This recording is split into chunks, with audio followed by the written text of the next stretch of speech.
Hindustan RJ Rajni लेकर आई है आपके लिए कहानी दवाई की शीशी। राजस्थान के गांव में भगवान श्री कृष्ण के एक दयालु भक्त थे। नाम था राम सिंह। उनकी दवाइयों की दुकान थी। उनकी दुकान में भगवान श्री कृष्ण की एक छोटी सी तस्वीर एक कोने में लगी थी। वे जब दुकान खोलते साफ सफाई के उपरांत हाथ जोड़कर नित्य भगवान की तस्वीर को साफ करते और बड़ी श्रद्धा से धूप इत्यादि दिखाते। उनका एक पुत्र भी था, राकेश, जो अपनी पढ़ाई पूरी करके उनके ही साथ दुकान पे बैठा करता था। वह भी अपने पिता को ये सब करते हुए देखता और चूंकि वह नए जमाने का पढ़ा लिखा नवयुवक था, लिहाजा अपने पिता को समझाता कि भगवान वगैरह कुछ भी नहीं होते, सब मन का वहम है। शास्त्र कहते हैं कि सूर्य अपने रथ पर ब्रह्मांड का चक्कर लगाता है, जबकि विज्ञान ने सिद्ध कर दिया है कि पृथ्वी सूर्य के का चक्कर लगाती है। इस तरह से रोज विज्ञान के नए नए उदाहरण देता, यह बताने के लिए कि ईश्वर नहीं है। पिता उसको स्नेह भरी दृष्टि से देखते और मुस्कुरा कर रह जाते। वे इस विषय पर तर्क वितर्क नहीं करना चाहते थे। समय बीतता गया। पिता बूढ़े हो गए। शायद वे जान गए थे कि अब उनका अंत समय निकट ही आ गया है। अतः एक दिन वे अपने बेटे से बोले, बेटा, तुम ईश्वर को मानो या मत मानो, मेरे लिए यही बहुत है कि तुम एक मेहनती, दयालु और सच्चे इंसान हो।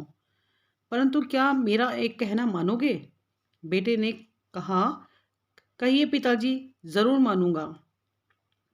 पिता बोले, बेटा, मेरे जाने के बाद एक तो तुम दुकान में रोज भगवान की इस तस्वीर को साफ करना, और दूसरा, यदि कभी किसी परेशानी में फंस जाओ तो हाथ जोड़कर श्री कृष्ण से अपनी समस्या कह देना।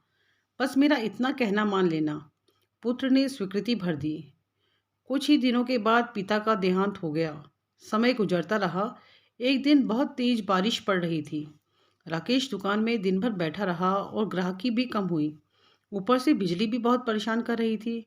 तभी अचानक एक लड़का भीगता हुआ तेजी से आया और बोला, भैया, ये दवाई चाहिए, मेरी माँ बहुत बीमार है। डॉक्टर ने कहा है ये दवा तुरंत ही 4 चम्मच यदि पिला दी जाए तो ही माँ बच पाएगी। क्या ये दवा आपके पास है? राकेश ने पर्चा देखा, तुरंत कहा, हाँ, ये है। लड़का बहुत खुश हुआ और कुछ ही समय के लेन देन के उपरांत दवा लेकर चला गया। परंतु ये क्या, लड़के के जाने के थोड़ी देर बाद राकेश ने जैसे ही काउंटर पर निगाह मारी तो पसीने के मारे बुरा हाल था, क्योंकि अभी थोड़ी देर पहले ही एक ग्राहक चूहे मारने की दवाई की शीशी वापस करके गया था। लाइट ना आने की वजह से राकेश ने शीशी काउंटर पर ही रख दी कि लाइट आने पर वापस सही जगह पर रख देगा। पर जो लड़का दवाई लेने आया था वह अपनी शीशी की जगह चूहे मारने की दवाई ले गया, और लड़का पढ़ा लिखा भी नहीं था।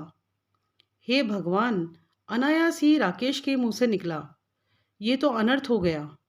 तभी उसे अपने पिता की बात याद आई और वह तुरंत हाथ जोड़कर भगवान श्री कृष्ण के तस्वीर के आगे दुखी मन से प्रार्थना करने लगा, हे प्रभु, पिताजी हमेशा कहते थे कि आप हैं। यदि आप सचमुच हैं तो आज ही अनहोनी होने से बचा लो। एक माँ को उसके बेटे द्वारा जहर मत पीने दो प्रभु, मत पीने दो।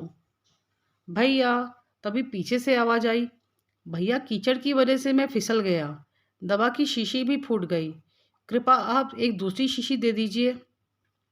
भगवान की मनमोहक मुस्कान से भरी तस्वीर को देखकर राकेश की आंखों से झरझर आंसू बह निकले। आज उसके भीतर एक विश्वास जाग गया कि कोई है जो सृष्टि को चला रहा है।